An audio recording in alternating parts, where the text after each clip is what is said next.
because I'm driving.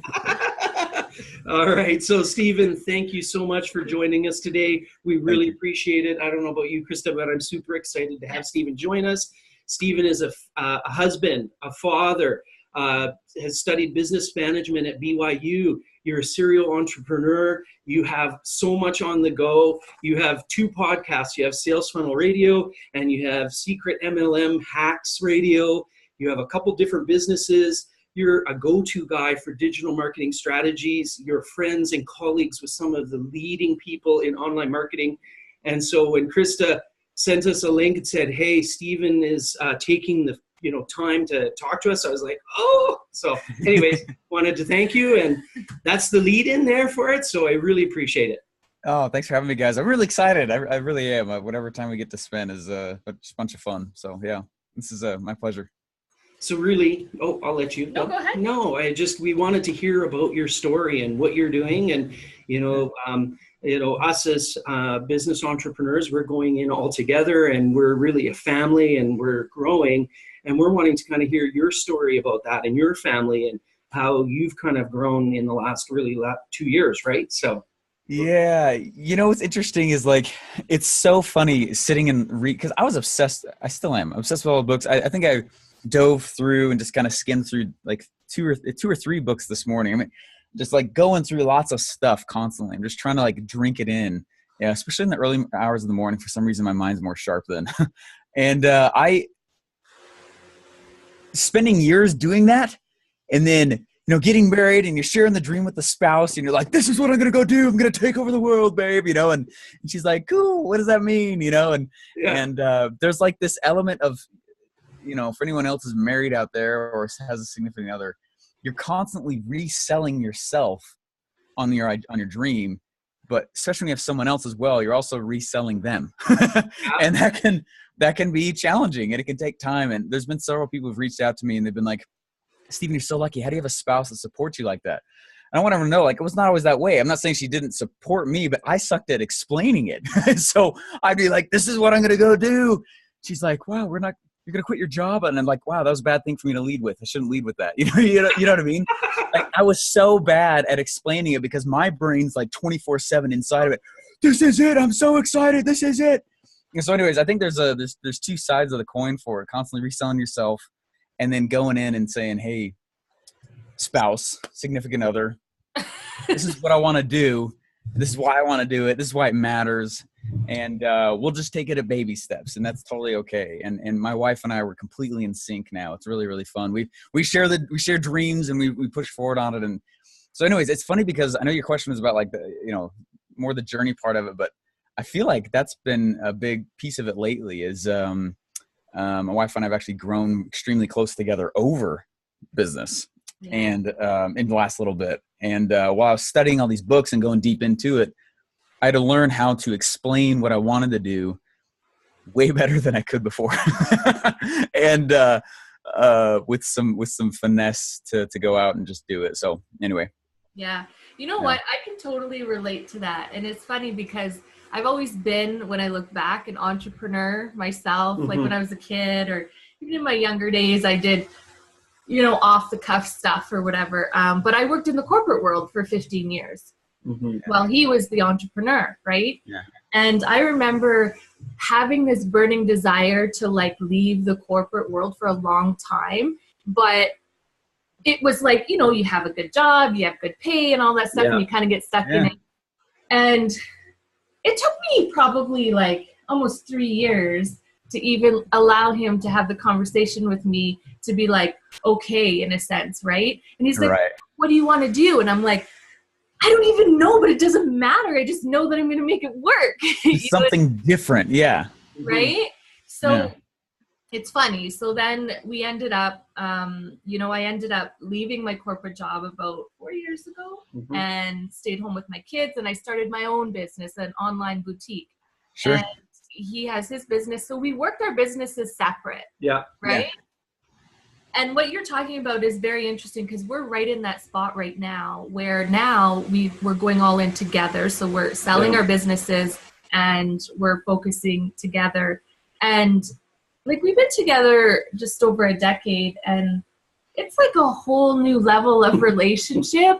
Like it's scary. Like there's a lot of, you know, like getting to know each other again, because we both changed so much since we like first met, right? We didn't have the kids, we didn't have the businesses and go through all this stuff, but it's exciting because it feels like our marriage is getting stronger. Yeah, totally. So I know what you're talking about. And I would even say, like, how you're like, oh, I read this incredible book, or I read this incredible information, and now you're trying to articulate it back. In fact, her role was that, because she's been dialed in for 2 or 3 years in Clickfunnels and online marketing, and I have an ad agency that, you know, has a digital marketing component of everything. And she's like, you gotta check this out. It's like, I gotta explain it. And I'm like, I got this covered, honey. And I've been like, read the book. You gotta listen to the Stephan guy. You gotta listen to Russell. And I'm crazy. Like, and then really, it actually boiled down to us going to Funnel Hacking Live, right? Where she was, okay, we didn't have a holiday or anything after our wedding. Christmas is coming. My birthday's coming. This is my gift. You're gonna take me and go to it. Well, the reason is because I knew that if I got him there, not that I was there before, but I was plugged in, right? That he would just see what I was talking about. So it was so cool. Yeah, totally. So there's the faith side of it, right? And I'm sure for your wife, it's like she had faith in you, and now, it's cool that you're saying that, because we're kind of going through that journey. You're already well along. So yeah. So, do you want to maybe tell us about your family? Like your sorry. Go ahead. No, go ahead. Go ahead. What do you have to say? Yeah. Just how do you juggle your huge, busy schedule, traveling, everything, and you've got little ones, and I think you have 3 children, correct? Yeah, we got 3 kids. 3 kids now. And so, how do you juggle that as far as time and everything? You know what? I actually I spent a lot of time.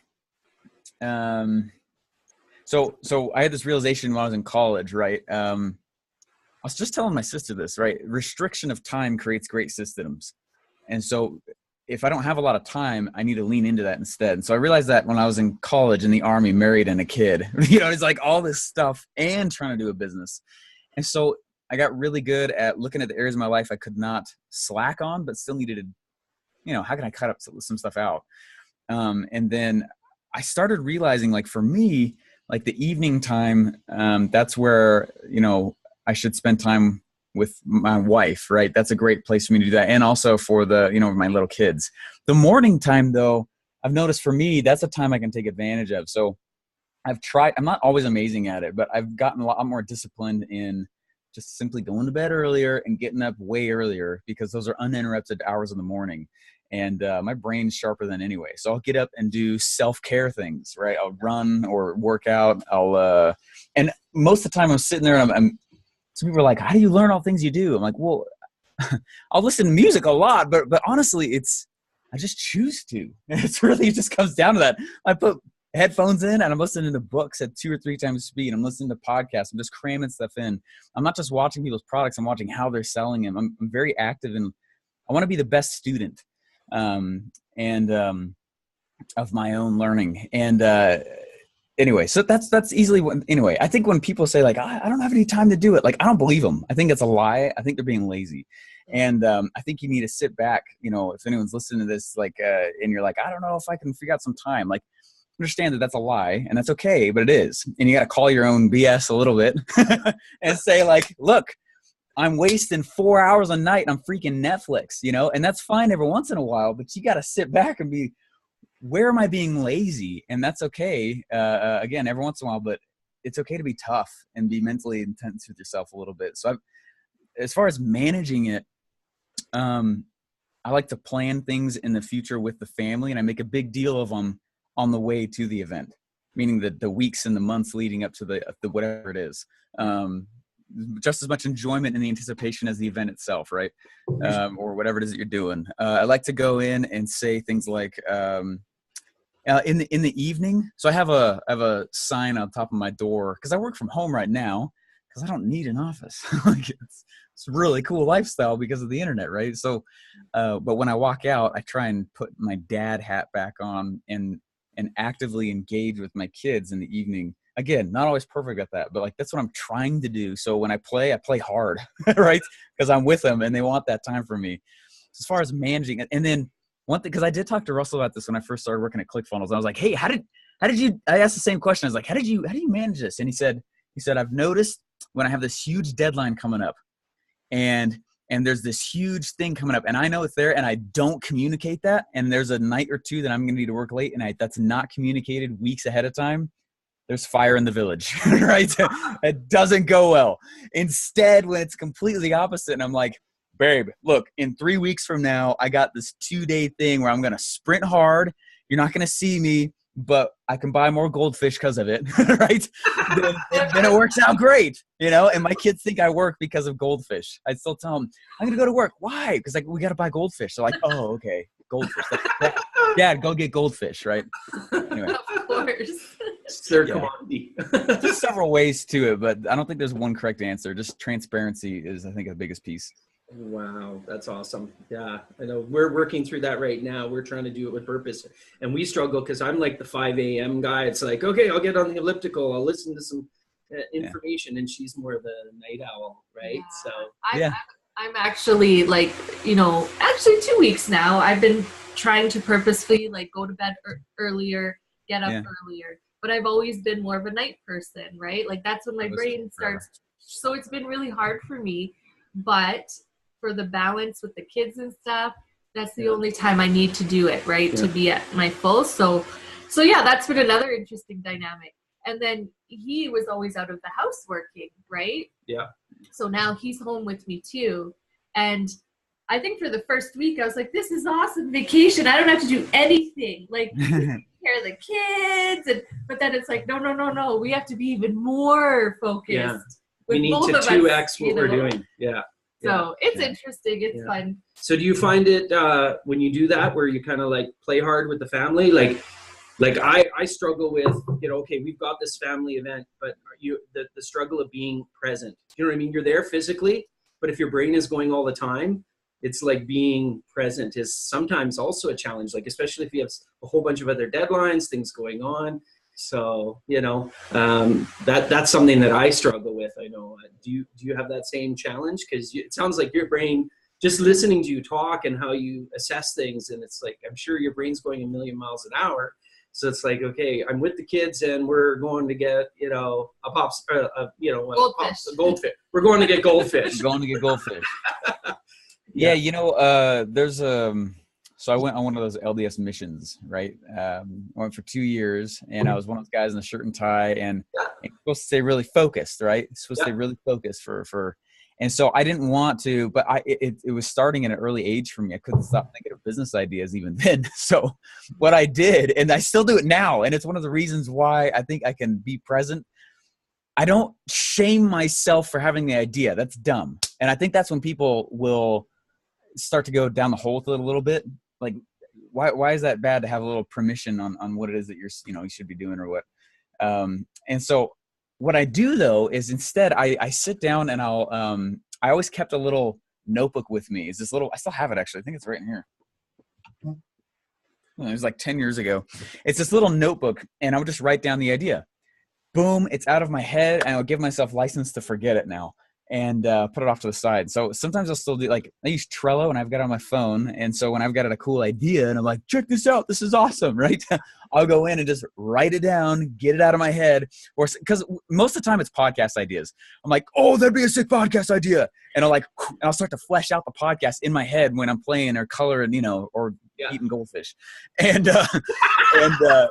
and so getting it out though, and just putting it on Trello or something like that, and then separating again, that has helped tremendously. Writing it and leaving, or I'll come back in, write something on my whiteboard, and then walk back out, and that's helped a lot.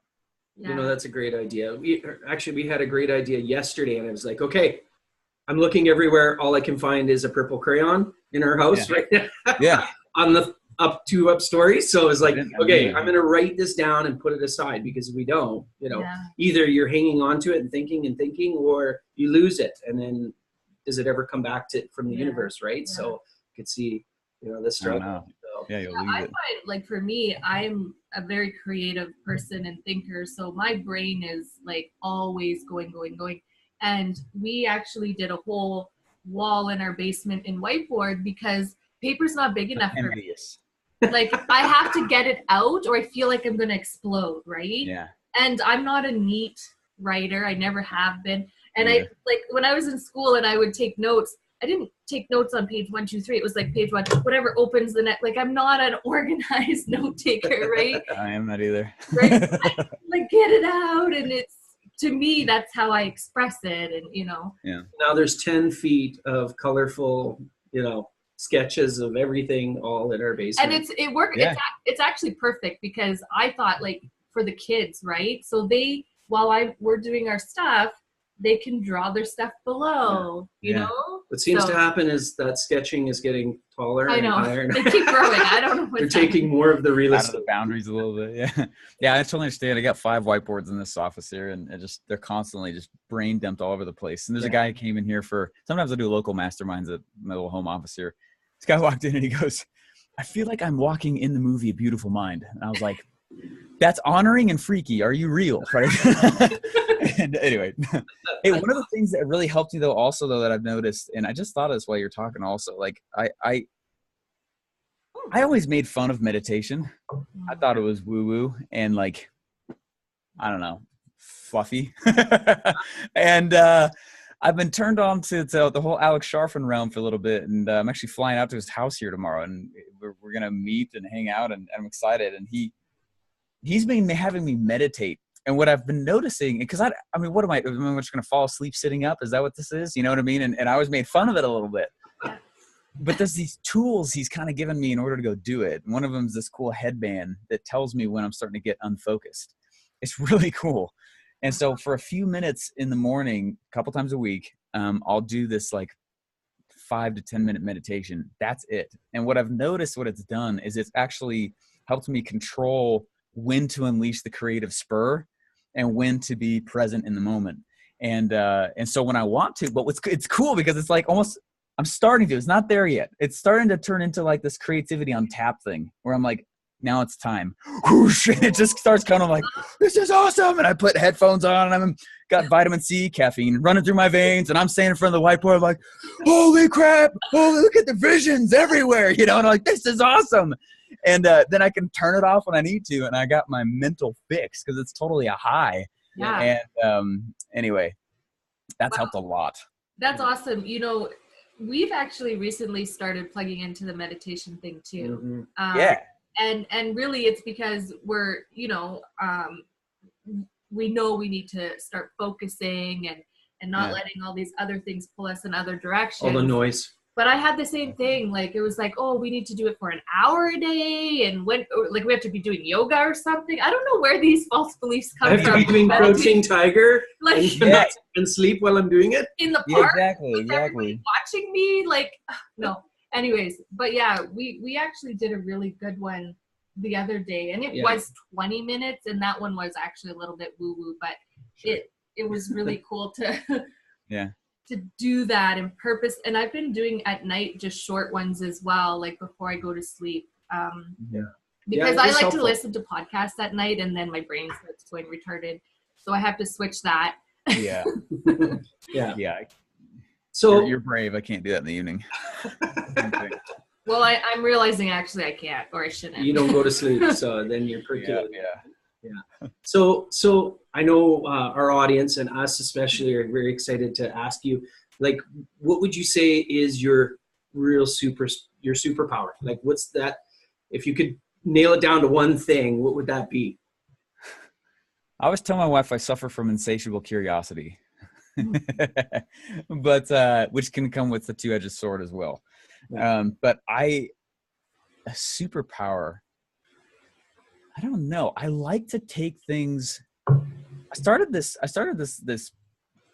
habit when I was young, and this is gonna sound really weird, maybe conceited, but I would, when I was young, every time I'd learn something, I would learn with the expectation to reteach it.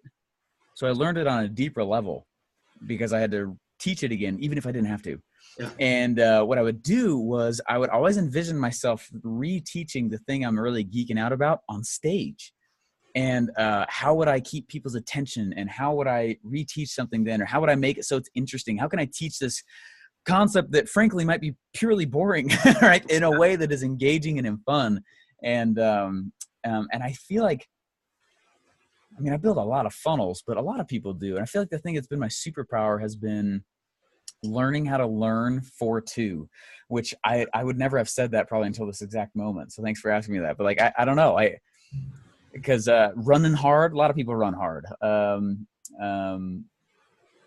I'd say that's really it. And that's what's that honestly has been the thing. I feel like that's given me more of the edge than I realized. Because most people will go learn and they're like, I learned this thing.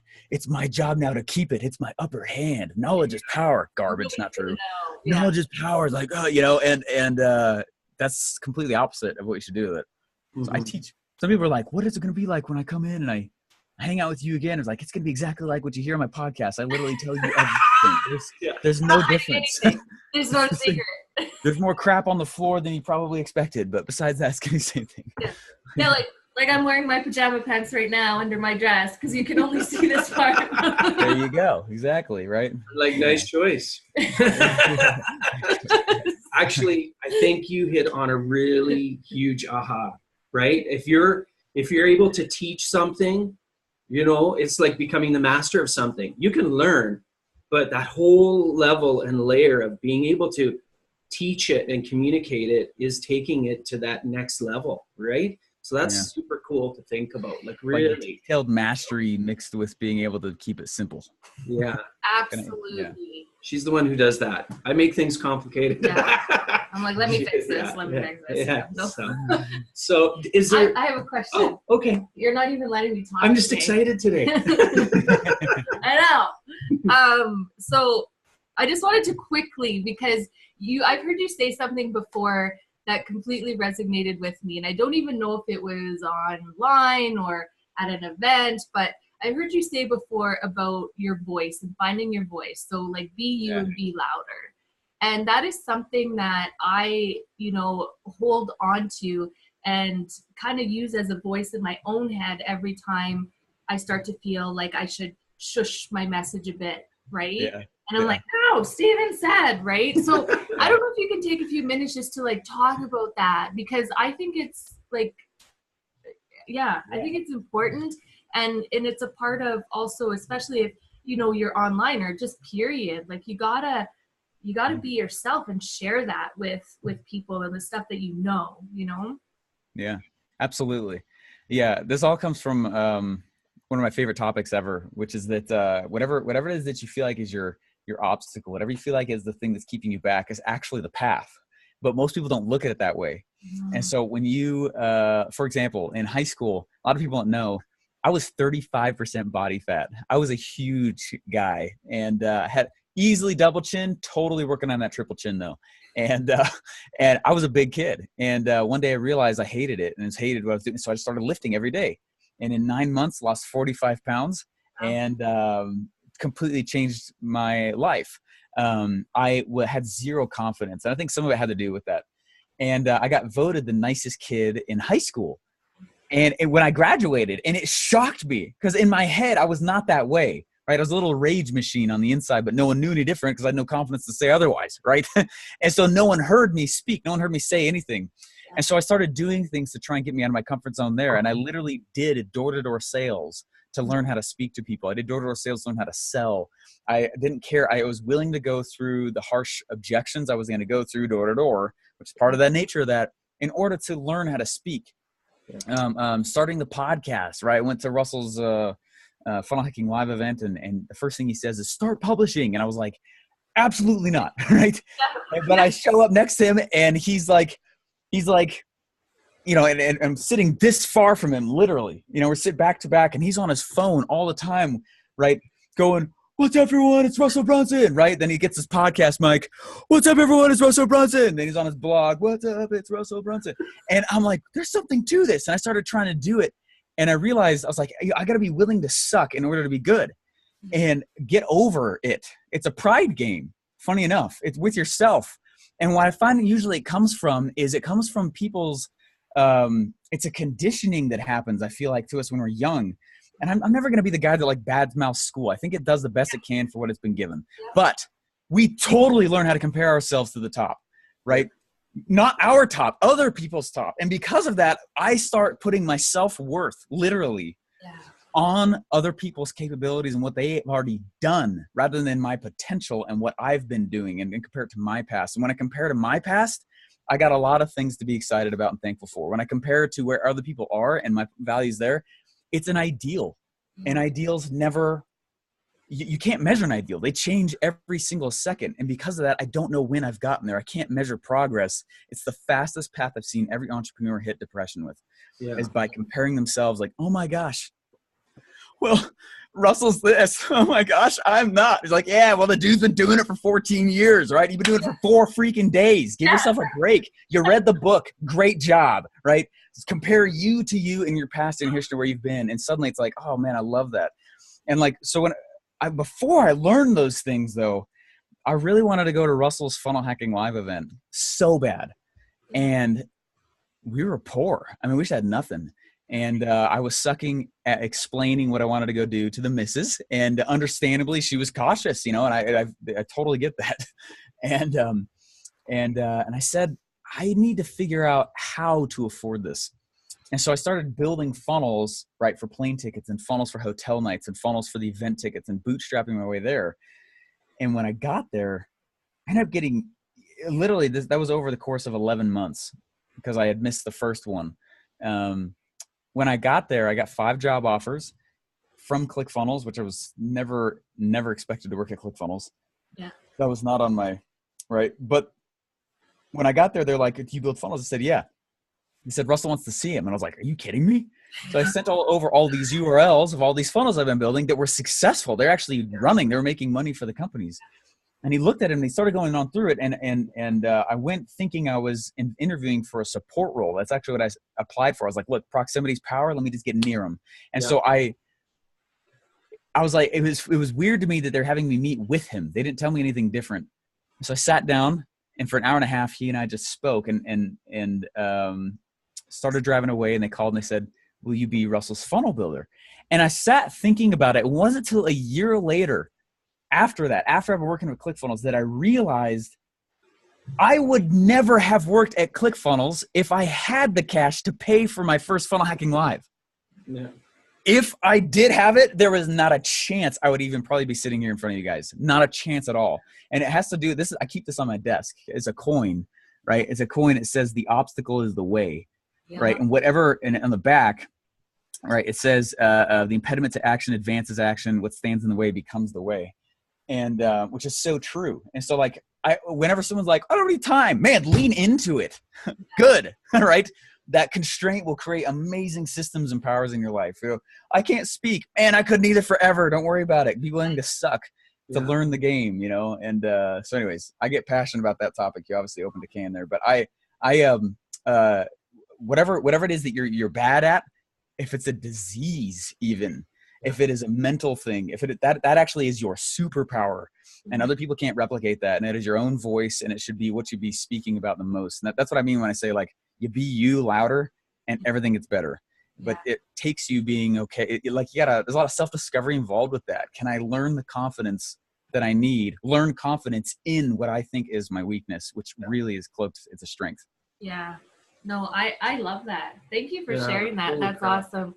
It's almost serendipitous. Like I remember I was talking to a lady yesterday, and she said, as you grow, as you get more momentum and things are pushing, those obstacles get pushed in front of you, and it's how you perceive them.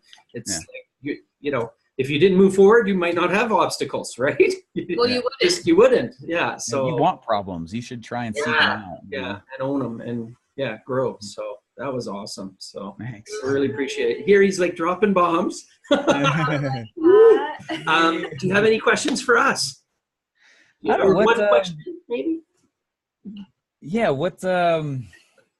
I don't know. What do you wish your audience was learning from you that you can't seem to get across to them? What do you think? I don't know. You know, I think we've been getting feedback from people that we would never expect. to get feedback from, where it's like a small business owner and he's like, listen, I was watching, we didn't even know that he's reaching out and saying like, it's making me really rethink what I'm doing.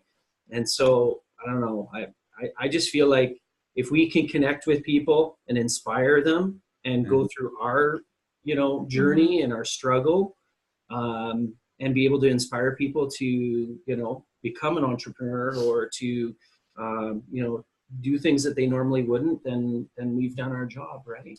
I think that, stop looking at me. You notice how we do that? We're like, you answer.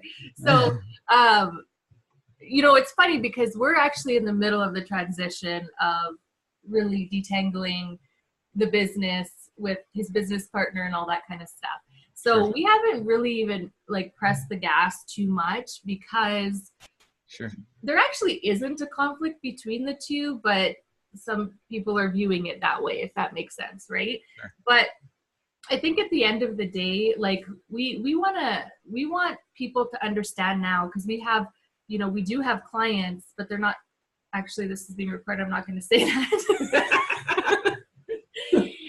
Basically, we want to kind of lead and help families really to be able to, succeed online for times where, life happens, right? And, we don't want the finances to just stop because life just happened, right? And we know that by helping them with the skills that we have, with marketing and now, with Clickfunnels and all that kind of stuff, that we can help kind of bridge that gap. I'll quickly tell you, I know that maybe doesn't even make sense for you. Like, I still don't even understand what you guys do, right? But we had an experience where there was this woman at the Ronald McDonald House with my boutique. I would go and donate shopping sprees every year. And one year I gave away these necklaces that said she believed she could, so she did. And I wasn't even really thinking at the time about the inspiration that I might have been giving to people with that. But, probably a couple months later, I got a video from this woman, and she kind of told me like, hey, Krista, I just want to let you know how you've, helped me through a really tough time. And she said, that necklace is the only thing that's actually kept me going. She said, 4 days after you gave me that necklace, my daughter passed away, right? Huh. So it was a huge pivoting point for both of us, where we thought, something so small on our end, giving that has nothing to do. I wasn't giving this to you saying, come and buy clothes for me, right? Okay, wait, what are we doing? Like, we need to reevaluate this. And I just kept thinking about this woman, and I'm like, we all have children, we all have families, and we met family after family who, they had businesses, they had restaurants, and all of a sudden, they're losing their businesses because their kid's sick for 3 months in the hospital. Or a year or 2 years. So. And it just made us think, like, what can we do to help people in situations so that piece doesn't have to be a worry if we can, And I'd say that day when that happened, we looked at each other and went, wow, like I was thinking of my agency and the stuff I'm doing going, where's my why? Where am I like affecting people and inspiring them and helping them through tough times? So that was, I think, the pivot point for us. We're like, okay, we need to change everything we're doing and go that way. So, and come up with a plan to do that. And so that's why we've been on our journeys to do that. And that was a really good question. I'm going to work on the answer because that felt long. That's a big question. I know. I probably shouldn't have launched that one, but yeah. No, it's good. It's like making me think. So yeah. So we want to thank you, Stephen. We appreciate it for taking the time to chat with us. So thank you very much. And thank you. I appreciate it. All right. So if our viewers, before we go, want to get in touch with you, where do you want to direct them? SteveJLarsen.com is easily the best place. Everything else is overloaded with messages. Okay. And also Sales Funnel Radio is a podcast. Yeah. Oh yeah. Sales Funnel Radio is the show. Okay. It's awesome. So awesome. Thank you so much for being here. Hey, thanks so much, guys. Thank you. Bye.